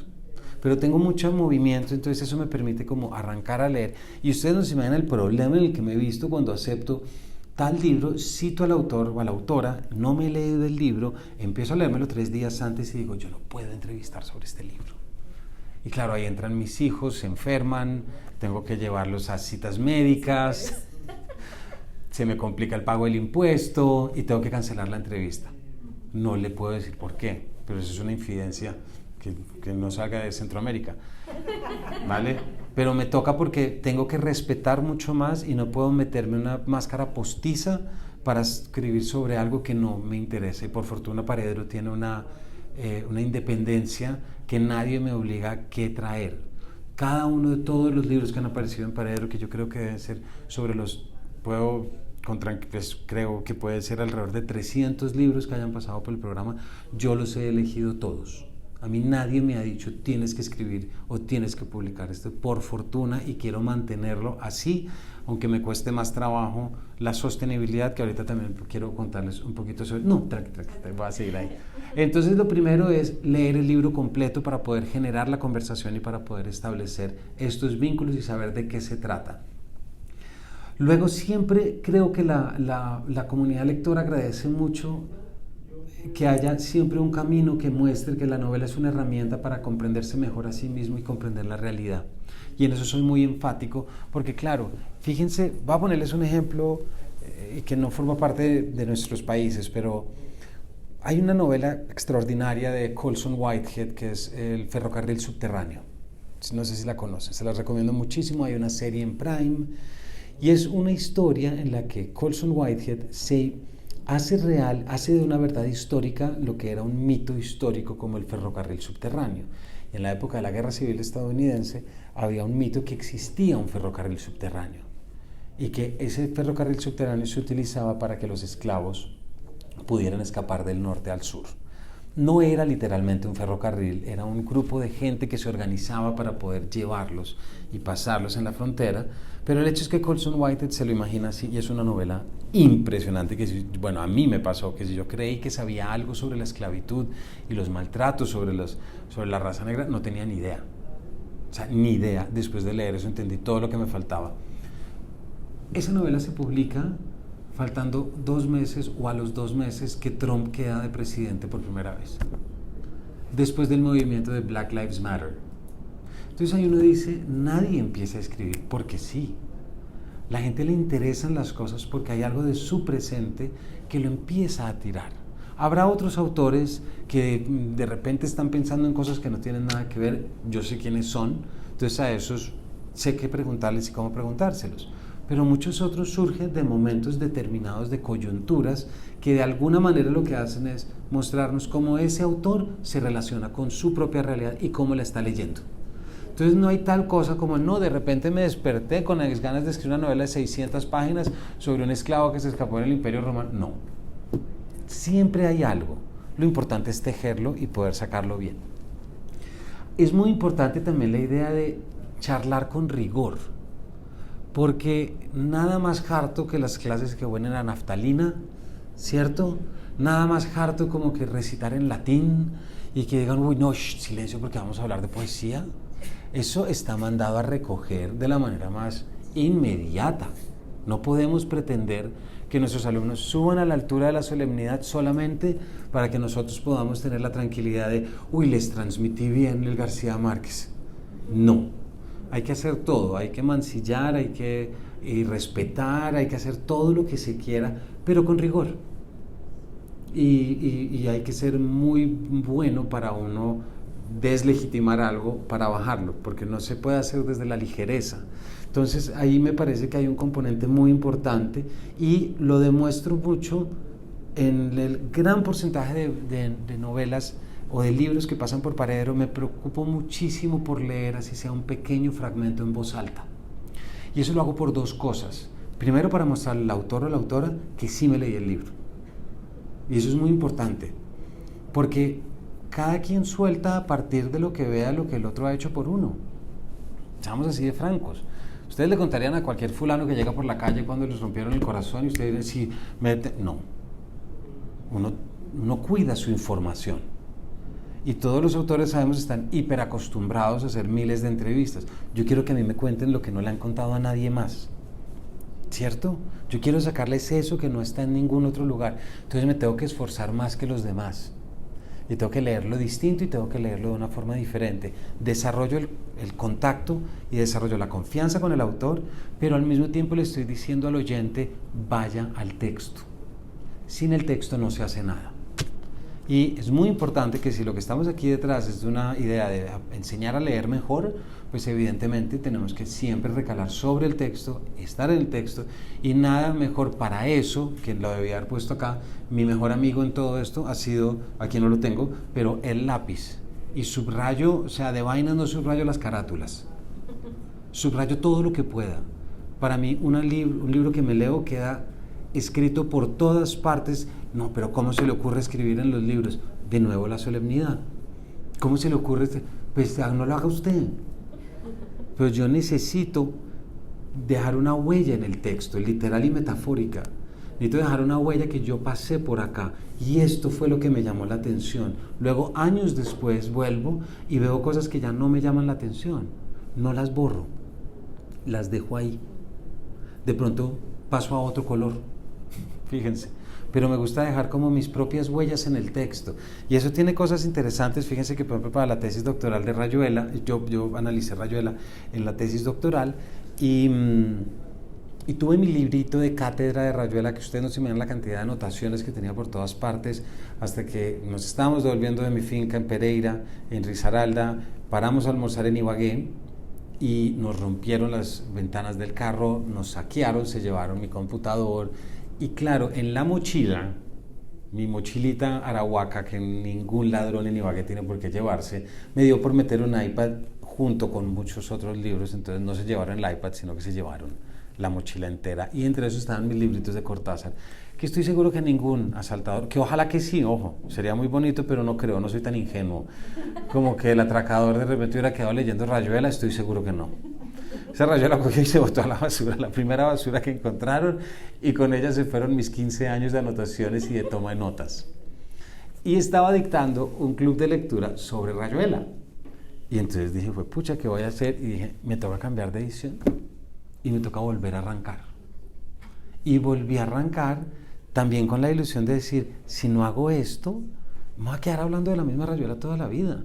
O sea, yo tuve profesoras en el colegio, háganme el favor, que tuvimos una profesora que yo adoraba, pero llevaba mucho tiempo de profesora en la universidad, y la madre de una compañera de una amiga también había tomado la misma asignatura que ella, hacía 15, 20 años, y tenían los mismos apuntes. Y pues pasa con el profesorado también, que se dicta siempre lo mismo. Entonces para mí ahí fue pucha, el lápiz de nuevo aparece como esa especie como de brújula que me permite volver a determinar mis lecturas y saber cómo me relaciono yo con este texto ahora. Y no les voy a mentir, hubo partes de Rayuela que me costaron mucho más, porque antes tenía las anotaciones de mi yo de hace 15 años, ya no tenía tanta tolerancia. Y ya había otras partes que decía, uy, no, qué pereza. Y me parece que es una relación honesta con eso. Y hay otra que no incluí acá, pero que también me parece importante y se las quiero contar, y es que Paredro es un lugar para celebrar las obras literarias, no para criticarlas. Hay una frase de Oscar Wilde que me gusta muchísimo, que es de esas cosas tremendas, y de hecho creo que es de Lord Henry. Si hay algo peor a que hablen mal de uno, es que no hablen de uno. Es terrible, pero es verdad. Entonces, ¿yo para qué voy a gastar mi tiempo hablando mal de un libro? Que lo hagan otros. Pero yo prefiero recomendarles lo que pueden leer, en vez de decirles lo que no deben leer. Si hay un premio de recursos públicos de $15,000, $20,000 y se da mal, ahí sí me meto a criticarlo. Porque son recursos públicos y porque hay algo detrás. Pero si mucha gente dice este libro es bueno, y yo qué me gano, como un golpe a mi ego, no como abanicarme el ego y decir no deberían leer esto es muy malo, y mucho menos llamar a un autor para decirle que su obra es mala. No, o sea, prefiero hacer 1,000,000 de cosas antes que eso. Entonces Paredro es un lugar en el que ya quien entra estamos celebrando una obra literaria, y eso pasa por hacérselo saber. Y ustedes no se imaginan ese elemento emocional tan chiquitico, la cantidad de oyentes que le da a Paredro, porque se siente en un lugar tranquilo, en un lugar de bienestar, que no estamos acá para criticar, sino que estamos aquí para reconocer. Y eso me lo han dicho mucha gente, y se los juro que de todo lo que he dicho, eso nunca fue planeado, sino que fue como intuitivo, como qué maravilla esto, qué cosa esto. Por ejemplo, entrevisto a Ricardo Silva la próxima semana sobre Alpe d'Huez, la primera novela de ciclismo que se ha escrito en Colombia desde Nairo Quintana y tantos otros, y se la voy a celebrar porque finalmente llegó la novela que estábamos esperando. Y se llama Alpe d'Huez, como el pico de Francia, del Tour de Francia. Y yo creo que también es importante que la cultura y la literatura tenga estos espacios de reconocimiento, librados de esta crítica que siempre creemos que la crítica buena es la que destroza. Yo no creo eso. Nunca he conectado con eso. Hay otra gente que le gusta hacerlo así, yo no los leo, porque me parece estar respirando más el ego que la voluntad de contarme las cosas. Y de nuevo, rescato mucho ser profesor para eso. Yo, si traigo un libro es porque quiero que los demás lo lean, no porque quiero que la gente diga, uy, ¿cómo critica de bien Camilo? Esas categorías no me interesan, sencillamente. Y siento que eso es muy importante en muchas cosas. Y lo anterior era la parte conceptual, y ahora es lo técnico, que también es importante, fíjense. Paredro, comencé con enseñanzas de periodicidad. Yo publico entre 4 y 6 capítulos mensuales de entrevistas. Me pongo un ritmo de lectura alto, no les diré que no, pero de nuevo ya también me acostumbré y me entrené a leer para entrevistas orales. Si les dijera que que tengo una revista literaria virtual que se llama Paredro, en el que escribo 6 reseñas al mes, no podría. No me daría el tiempo. Me tocaría conseguirme un grupo de gente, cosa que quiero hacer eventualmente, pero yo en este momento además mi hijo Pedro, que tiene 13 años y está empezando a salir a fiestas, no tengo tiempo ahorita para estar pensando en escribir 6 reseñas, pero sí para hacer 6 entrevistas, y eso me permite llevar. Entonces entendí también desde la pandemia que la gente necesita y espera su entrevista mensual, y eso también me enseñó algo que no está aquí tal cual, pero que es muy chistoso, y es la forma como la gente incorpora Paredro en su día a día. Entonces mucha gente me dice, estoy atrasado porque es que mi esposa o mi esposo, no, indiferente del sexo, mi esposa es quien últimamente ha estado lavando la ropa, por ejemplo. Estoy colgado en entrevistas porque es que hace rato que no salgo a caminar, entonces no puedo hacer, y me lo dice como, qué pena usted cree que, y yo digo, al contrario, o sea, qué mejor que me encontraron un espacio en su cotidianeidad para poder llegar a este contenido. Entonces, mientras más mecánico y más sea por el trancón, por lo que sea, por eso las enseñanzas de duración tienen que ver con eso, 30, 45 o 60 minutos. Me quedé con 40 minutos de conversación, 45 minutos de capítulo. Eso es lo que dura un trancón en Bogotá. Bueno, si uno le va bien. Puede haber más, pero 40 minutos es como el tiempo en que uno resuelve algo, o hace una fila, o va a pagar una cuenta, o está en un trancón, o toma el bus, o sale a caminar. Entonces me quedé un poco en eso. Pero fíjense que también hay otra cosa interesante y es la forma como uno entiende cómo se relaciona. El otro día, hace unos años estábamos en Santa Marta, en la playa con mi esposa, y estábamos con la familia, y los niños no estaban, estábamos Juana y yo, y de repente empieza a gritar una chica. El novio se había metido al mar, estaba hiper borracho, y entonces el novio se le estaba ahogando, y entonces empieza a gritar ayuda, ayuda, tal, y entonces claro, saltó el esposo de, ay perdón, que aquí ya está grabando, saltó un tipo nadando a toda velocidad, y entonces después se metió mi esposa, y todos sabemos que cuando uno va a salvar al ahogado es más peligroso que el ahogado ahogue al que sí está nadando, ¿cierto? Entonces claro, yo me fui detrás de mi esposa y después dije, no, me la van a ahogar. Entonces me devolví por una rosca así morada gigante que le había comprado a mis hijos. Entonces imagínense yo corriendo con una rosca con un donut morado, mientras empecé a gritar ayuda, ayuda, ayuda. Finalmente llegó un jet ski y lo salvó, ¿verdad? Pero luego nos pusimos a hablar con la otra pareja que también estaba como un poco responsable del borracho. Entonces empezamos a hablar, nos cuenta que son de Australia, y en esas ella me dice, es que tú y yo ya somos amigos. Y yo le dije, ve, pero ¿por dónde? Sí me suena que te sigo, estamos en redes. Y me dice, no, es que yo te sigo por redes y yo te oigo en Paredro. Y esto fue hace, póngale, 2 años. Entonces a mí se me abrieron los ojos y dije, ¿cómo?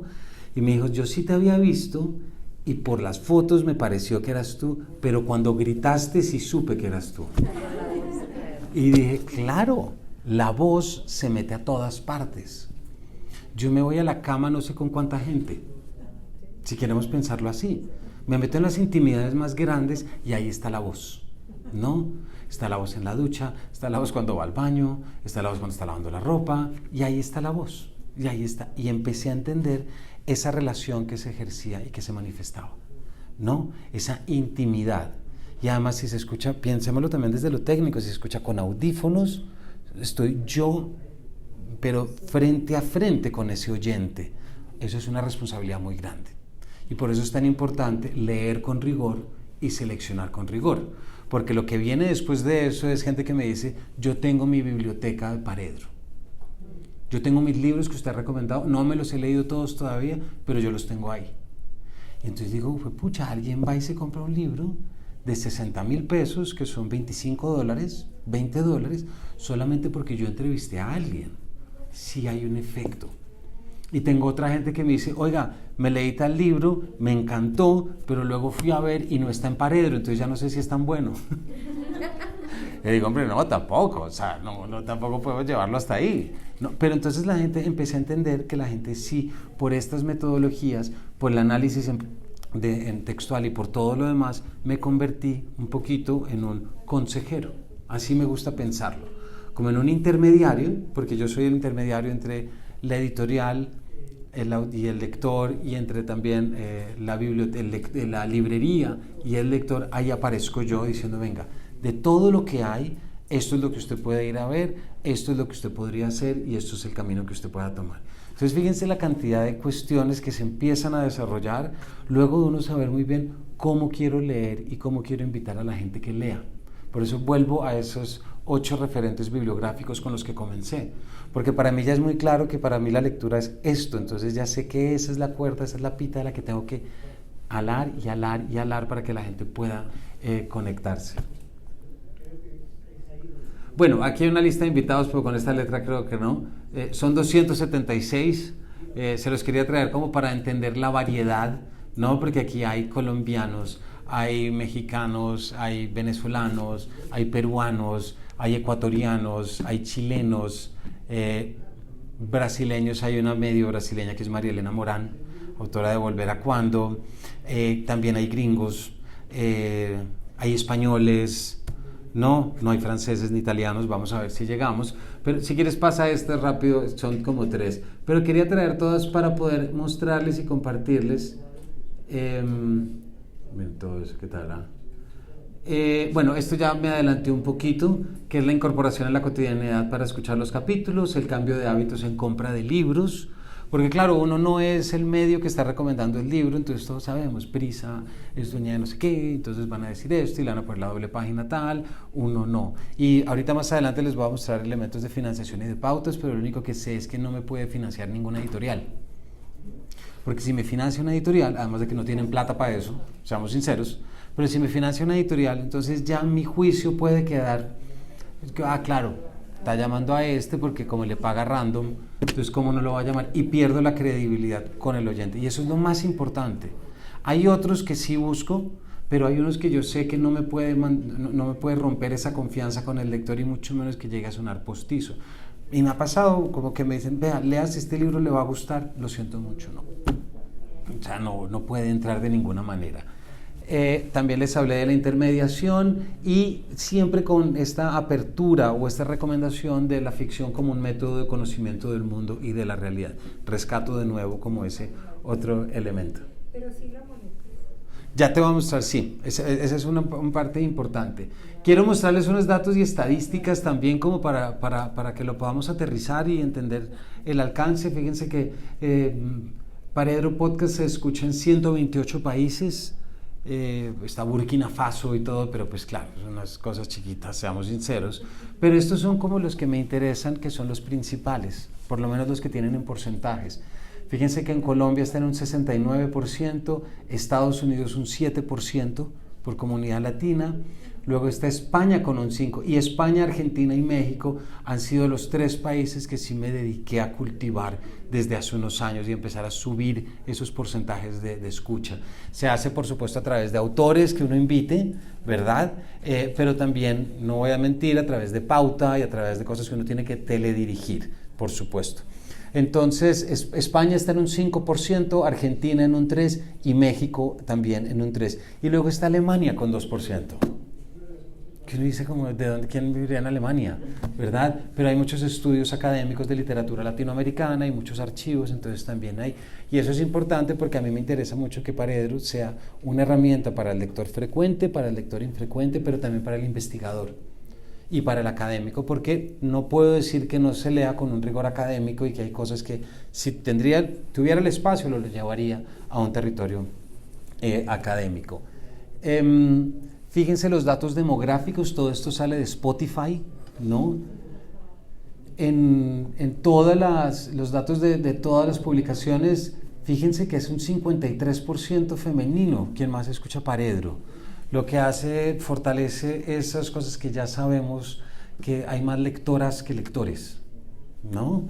53,8 femenino, 42 masculino, y fíjense que sin especificar y no binario, pues suma en total un 4%, que también me hace sentir muy cómodo, porque entonces alguien que no se especifica y no binario encuentra en Paredro un espacio en el cual puede escuchar tranquilamente los contenidos sobre los que están, ¿no? Entonces también me gusta como rescatar. Y en la franja de edad, la mayor es de entre 35 y 44 años. Pero con algo, fíjense que me gusta mucho, entre 23 y 27 hay un 10%, y luego entre 28, 34 y 45, 59 están un 20%. Por lo tanto, Paredro le está llegando a todo el mundo, a todas las edades.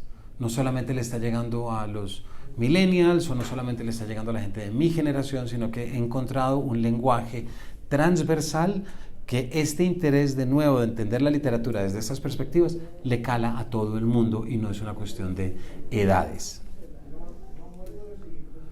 Estas son, les quería traer las reproducciones, también estas son las totales, son 266,000 reproducciones, aquí varían frente a las otras de 300 y pico mil, y ahí tengo que ver. Les quiero contar con mucha felicidad que ayer pasé la barrera de los 10,000 seguidores en Spotify, aquí en Phil Guadalajara, cosa que me parece un muy buen número. Son 10,000 en Spotify, 11,000 en Instagram, y ahí va creciendo también una comunidad de todo. Y este es el histórico de reproducciones, y fíjense que hay unos picos entre octubre y febrero. Esos picos de ahí, miren lo interesante para los libreros que nos estén acompañando hoy, esos picos fueron de capítulos de recomendaciones de libros para regalar en Navidad. Sí, o sea, publiqué, que lo voy a volver a hacer ahorita con alianza con Fama en Colombia, pero publiqué unos capítulos de recomendaciones de compras, fueron 3 capítulos, en cada uno recomendé alrededor de 20 libros y esos capítulos fueron devorados. Entonces uno se da cuenta y dice, listo, el que está escuchando el capítulo también vaya a saber qué va a regalar y qué más bonito que uno dice, regale un libro. Entonces ahorita lo que vamos a hacer con Confama, ya cerramos esta alianza y voy a recomendar 120 libros para regalar en Navidad. Van a ser 8 capítulos y en cada capítulo va a recomendar 15 libros. Entonces lo estoy haciendo distinto a lo como se hace normalmente, que es que se llama a los críticos, gestores, promotores y lectores. No, en este caso ya me fue a los editores y les dije, venga, ¿qué libros quiere usted que se vendan de su editorial? Porque el editor lo respeto mucho desde Planeta, Random, Impar y lo que sea. Entonces va a salir con una lista muy variada que si busco en los editores tengo más variedad que si busco en los lectores. Lastimosamente, un lector se fija en una cosa, mientras que puedo llamar a 4 o 5 editores muy distintos entre sí y puedo reforzar y engrosar muchísimo más esa. Bueno, plataformas, fundamentalmente Spotify, porque casi todo lo comparto por ahí, es un 80%, y fíjense que también las plataformas y los dispositivos también varían entre iPhone y Android y siempre con otro. Sí, gracias. Y miren lo interesante, y esta es la primera vez que muestro esto, cosa que también me alegra muchísimo. Estos son los capítulos más escuchados de Paredro, históricos. El capítulo más escuchado es El amor es imposible. Ustedes han leído este libro de Darío Stanzheimer, nunca puedo con el apellido, o sea, no sé lo que me tocó practicarlo para la entrevista. Ese es el capítulo más escuchado y no deja de ser muy curioso que el capítulo más escuchado sea El amor es imposible, 8 tesis filosóficas. Díganme si no. Y además el acercamiento que le hicimos, porque él le mete de Derrida y él le mete de todo. Pero entonces siempre hablábamos como desde esa naturaleza. Luego, algo que me llena de emoción es que el segundo capítulo más escuchado es el primer capítulo de Paredro, con Ricardo Silva y con Juan Gabriel Vázquez. Entonces ahí está y se mantiene en el tope.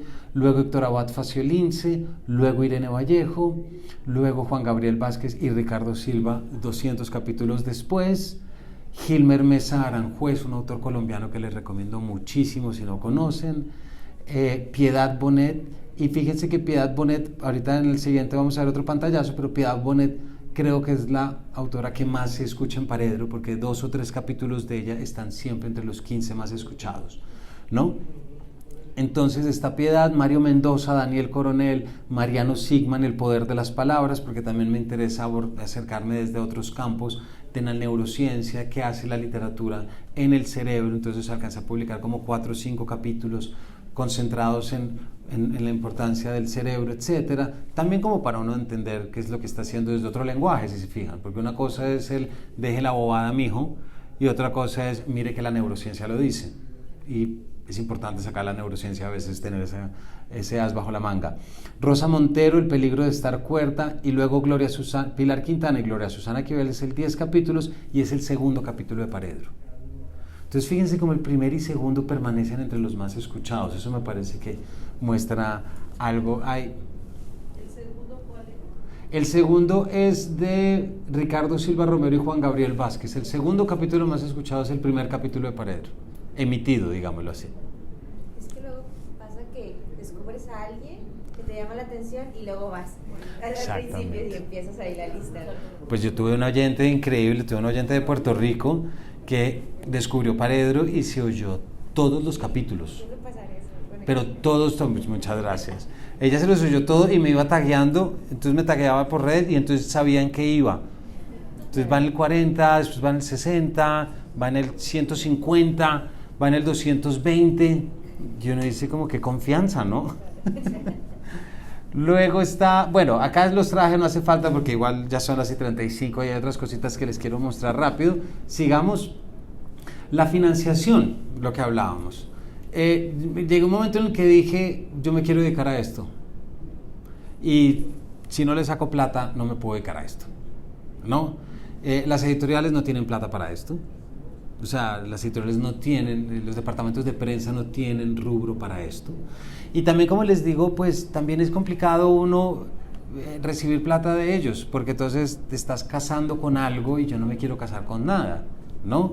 Entonces, los que sí me quise casar durante 2 años fue Busca Libre, que Busca Libre se conoce en toda Latinoamérica y aquí también en México, pero fueron los que me dijeron, nosotros queremos apoyarlo en esto, y entonces ahí uno dice, sí, tienen todo lo que quieras, pero si se montan en generar más lectores, bienvenidos, porque tampoco puedo yo ponerme, como decimos, tiquismiquis, si lo que quiero es montar un proyecto serio. Entonces no quedamos con unas reglas muy claras, yo escojo todo, y en ningún momento me dijeron tienes que entrevistar a estos que son los que más se mueven. Hubo un respeto absoluto y eso se los agradezco muchísimo. Y luego ahorita acabo de terminar una alianza, fíjense, con Droguerías Cruz Verde. Que uno dice, una droguería Cruz Verde, ¿de dónde? Con mayor razón hay que contar que apoyan la lectura literaria. En eso no tengo problema. ¿Sí me explico? Si es gente que está como yo buscando más lectores, bienvenidos sean, no tengo ningún caso. Y ahorita estoy aquí gracias a IDARTES, ¿no? Pero con IDARTES también vamos a hacer una alianza en el que Paredro sea un canal de divulgación de lo que está pasando de IDARTES, porque a mí me conviene llevarle eso a mi audiencia, para que mi audiencia sepa lo bueno que lo hace IDARTES, lo bien que hacen las cosas, y que vayan a todos los festivales que hay en Bogotá a nivel nacional, pues no a nivel nacional, pero sí a nivel distrital. Entonces, de nuevo, ¿cómo puedo yo llevarle a la audiencia las cosas de literatura que están pasando y que están ocurriendo? Con Confama vamos a hacer la lista, que también es lo que apareció ahora, y con Movistar también vamos a empezar a hacer unos capítulos de entrevistas que se llaman Entender el futuro desde el presente. La importancia de las nuevas tecnologías, inteligencia artificial, cómo se reflejan en la cultura y cómo nos afectan. Tema que también es fundamental para uno entender la literatura hasta dónde puede ir, y quien esté leyendo y quien lea normalmente ciencia ficción, nos damos cuenta que la ciencia ficción ya llegó ahí y está hablando sobre esto. Entonces la literatura habla en muchas lenguas, hay que traerlas y hay que ponerlas. Y aquí es donde arrancó otra cosa muy interesante, y es que me empecé a dar cuenta, y ya con esto empiezo a cerrar, me empecé a dar cuenta que Paredro primero tenía una respuesta emocional muy bonita de la gente. En verdad, o sea, ha tenido unas cosas muy lindas en ferias del libro. Se me acerca alguien y me dice, ayer fui a una feria de artesanías y me acordé de ti porque te veía hoy, entonces te compré este marcador, y me regalaron un marcador. O la gente, una vez un vecino me escribió y me dijo que me agradecía por todos los capítulos y a cambio me ofrecía 3 clases de hípica gratuita para mis hijos. Cosas muy lindas, además de los correos ya propiamente de las cuestiones emocionales. Gente que me escribe agradeciéndome. Entonces dije, aquí estamos haciendo algo muy bonito, que no se puede quedar en un podcast, porque yo no soy periodista, yo soy profesor de literatura y promotor de lectura. Entonces no me puedo quedar ahí. Tampoco me gusta pensarme como un crítico literario, porque, de nuevo, es como, cuando pienso en crítico literario, ¿saben en qué pienso? En Ratatouille, ¿se acuerdan? Cuando llega el tipo así todo serio a probar la comida, me siento un poquito así, digo, qué pereza. O sea, qué jartera que la gente no le hable a uno diciendo uno es esta. No, al contrario, yo quiero que me hablen y que me hablen mal, no tengo ningún problema. Entonces aquí fue cuando apareció la política pública, Leo, de la alcaldía de Bogotá, de la actual gerencia de literatura. La política pública, Leo, de lectura, escritura y oralidad tiene como objetivo general garantizar a la ciudadanía las oportunidades de acceso para que a lo largo de la vida puedan participar de manera efectiva de los circuitos y prácticas de la cultura escrita en Bogotá. Y esto no lo estoy haciendo porque sea publicidad pagada, ojo. Lo estoy diciendo porque si no llego yo a las políticas públicas con lo que estoy haciendo, no voy a hacer nada. Eso lo tengo muy claro. Entonces, cuando me di cuenta que los objetivos específicos de esta política era consolidar procesos formativos de investigación, implementar una oferta intercultural y diversa de servicios bibliotecarios, implementar un desarrollo territorializado de la infraestructura física y digital, consolidar procesos creativos y productivos de los actores del ecosistema del libro y atender a los diferentes factores sociales y materiales que impactan el acceso efectivo a la ciudadanía a los procesos de apropiación de las prácticas de lectura, escritura y oralidad, dije, pucha, pero esto es lo que yo estoy haciendo, ¿sí o no? Dije, aquí es donde estoy metido yo, esto es lo que me interesa para salir únicamente del podcast y poder ofrecer más. Y después lo combiné con el documento COMPES del Consejo Nacional de Política Económica y Social de la República de Colombia. Esto se escribió en el año, hace 2 años me parece, si la política Leo es del 2020, 2022, 2024, este es 2018, 2022 me parece, en el que a través del documento empecé ya a desarrollar yo, como a partir de esos campos de acción de la política, y perdón que ahí está cortado, entendí que los campos de acción que determina, entendidos desde Paredro, están orientados a favorecer el desarrollo de capacidades del ser humano para que se constituya como sujeto activo y crítico, construya los significados que dan sentido a su realidad y contexto, exprese sus ideas y emociones, participe en las diversas formas de comunicación con los otros y cree y transforme realidades con y desde la multiplicidad de interacciones sociales y culturales que constituyen su experiencia, lo que se resume en ser agente de su propia voz y de su lugar en el mundo. Dije, eso es todo lo que yo le confío a la literatura. O sea, yo soy profesor y soy promotor y tengo Paredro para que la gente llegue a esto. Y entonces el resultado de todo esto fue la creación de Paredro como un centro de promoción de lectura, escritura y oralidad. Y ahí fue cuando me di cuenta que había que sacarlo del territorio del podcast y poder llevarlo, incorporarlo a espacios bibliotecarios, espacios comunitarios. Y miren, dale. Me empecé a dar cuenta también que esto se podía hacer desde diversas formas, pero una de las principales era abriendo el espectro de lo que hace el podcast, porque el podcast, yo sé que el podcast puede mejorar prácticas de lectura, pero seamos sinceros, no va a generar más y mejores lectores, hay que ir a más. O sea, hay que estar mucho más presente en estos procesos pedagógicos. Entonces, empecé a establecer cosas como cursos de mejora a tu lectura literaria. En 2 sesiones de 2 horas comprenderás las herramientas básicas para enfrentarte a cualquier texto literario. Y lo confirmo, porque lo tengo ahí y se ha montado. Ese es un taller que ya le he dictado casi a 100 personas desde redes. Luego generar clubes de lectura para el público en general. Por ejemplo, en agosto nos vemos, todo el mundo está hablando mal, pues leámosla y veamos qué es lo que tiene detrás, ¿sí o no? Porque pues no nos vamos a quedar con el dicho y no ir a lo hecho, ¿no? Entonces también generar ese tipo de espacios. Y luego tengo un club de promotores de lectura, que para mí son los magos absolutos y los genios a los que me les quiero dedicar toda la vida. Entonces generar espacios para poder atender a esos actores que no son profesores, no son críticos, sino que son los que viven en las bibliotecas y tienen que recibir a la gente y llevarlas a leer. Me les quito el sombrero. O sea, yo estoy aquí dictando esta charla en el marco de la Feria del Libro de Guadalajara. Distinto sería que yo pueda tener a 15 o 20 personas en una biblioteca pública del Sumapaz, en las afueras de Bogotá, y que sea capaz de que uno de ellos, después de mi charla, se vaya a leer El Lazarillo de Tormes. Eso sí lo considero de un respeto absoluto. Entonces con ellos organizamos una vez al mes en lo posible clubes de lectura en los cuales no soy yo catedráticamente hablando sobre las cosas, sino que es una apertura a todos. Se hace de manera virtual, si quieren los invito, si quieren participar, vamos a retomar ahorita en enero, y ahí lo que hacemos es compartir lecturas. Cada uno comparte su visión bajo unos criterios pues, que establecemos previamente, temporalidad, lectura, etc. Y por ejemplo, en particular fue sobre la dificultad de contar, que fue el discurso que leyó Javier Marías en la aceptación del premio a la Academia de la Lengua. Hice algo hace poquito, que cómo no mostrarlo acá, en México, y es que, por ejemplo, cuando vi que salió la película de Pedro Páramo, dije, esta es una oportunidad muy buena que la gente vaya a leer la novela, que es de las mejores novelas que se ha escrito en la faz de la tierra. Y pocas novelas enseñan más y mejor a leer que esa. Si uno la sabe leer, entiende la literatura desde múltiples formas. Entonces, miren lo que hice. El club de lectura, que fue el de la semana pasada, se lo voy a publicar en el canal de YouTube de Paredro, hicimos un ejercicio de la novela a la película, y previamente publiqué 3 capítulos distintos en que me concentraba en figuras específicas de Pedro Páramo para que la gente entendiera mejor la novela, la leyera para que fuera la película y la entendiera mejor.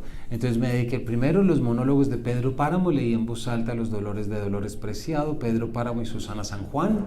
Luego me enfoqué en el Padre Rentería, ¿no? En ese famoso capítulo de muchos años después, el Padre Rentería recordaría cuando se levantó, que es la primera de García Márquez también, y luego cerré con Dorotea la Cuarraca, leyendo su monólogo y explicando cosas dentro. Y aquí hay otro que no entró, que es el de los hermanos incestuosos. Esa parte tan complicada, entonces lo expliqué como desde lo cristiano, desde lo religioso, no interpretaciones, ojo, sino explicaciones estructurales del texto. Se dice esto, está esto, ¿qué significa? Vaya usted y dígalo. Pero yo no lo voy a decir, porque no me interesa incorporar lecturas, pero sí desarrollar habilidades. Y ya para cerrar, esto es felizmente los talleres distritales que estamos dictando en 5 bibliotecas públicas de Bogotá, desde Mejora tu lectura literaria. El de la izquierda es de mis favoritos, todos los demás lo son, pero él es Cristian, y Cristian dictó un taller de Mejora tu lectura literaria a chicos hip hoperos de Bogotá para que mejoraran su capacidad de composición. Y ya grabaron 6 canciones, no se las puedo traer acá, no las traje, pero imagínense la dicha, al final de una de las canciones dicen Paredro. Y dije, ya con eso pagó todo. Pero es de nuevo entender que para componer mejor hip hop, que es una cultura importantísima en cualquier salud democrática de una ciudad, pues para que mejor puedan hablar, mejor tienen que saber componer, porque eso no es intuitivo. Entonces estuvimos con ellos y luego este es Javier, fue en la Biblioteca Pública de Fontibón. Abajo Natalie está en un taller de realización de libros y tejidos y costura con un grupo de mujeres de la biblioteca. Ese es del Mirador, y luego al lado están ya con los resultados. Esto es lo que hicieron con Javier, que cada uno hizo. Hay otras 2 que no pueden, fueron 5 lugares en total, pero quería traer estas fotos, que estas fotos lo que recuerdan es uno por qué está aquí y por qué hace lo que hace. ¿Saben? Generar espacios en que la gente se vincule, se conozca y entienda que la literatura y la lectura literaria puede precisamente ser un canal para entender el mundo. Luego ya tengo al final unas conclusiones, pero creo que ya pasamos sobre esas y ya nos quedan 10 minutos. Muy rápido, volver siempre sobre la ética y la estética de la lectura literaria. Me parece que es muy importante en los procesos que desarrollamos. Sí, leer, pero ¿para qué leer? Ese me parece que es clave. ¿Para qué queremos leer y cómo lo queremos hacer? El podcast genera cercanía y confianza con la audiencia, y esa cercanía se puede utilizar tanto desde un campo de libreros como un campo editorial. Fíjense, porque siempre es mostrar caminos que los otros no han mostrado. La disponibilidad y la regularidad genera lealtad de la audiencia. Fundamental también hacerse necesario en el horario y en la agenda del otro. La charla con rigor elimina las barreras de la solemnidad y del no puedo leer eso porque no lo entiendo. Pues el podcast está precisamente para que lo entiendas y para que puedas leer más y dejarte de señalamientos de amigos o amigas antipáticas que dicen, uy, ¿usted lee eso? Sí. ¿Y qué? La diversidad de títulos amplía criterios de lectura y ensancha horizontes de curiosidad. Y la lectura literaria, entendida desde Paredro, contiene, comprende y abre las vías del autoconocimiento y del conocimiento de los demás. Me quedo con eso como el gran principio de la literatura. Más allá de ser una ciencia que permite el desarrollo, sí, pero si hemos desarrollado es para mejor entendernos. Y eso me parece muy difícil que me bajen de ese bus. No me quiero bajar nunca. Y por último, la lectura literaria puede ser una habilidad para descifrar el mundo y ubicarse en él. Muchísimas gracias. Y ya, gracias.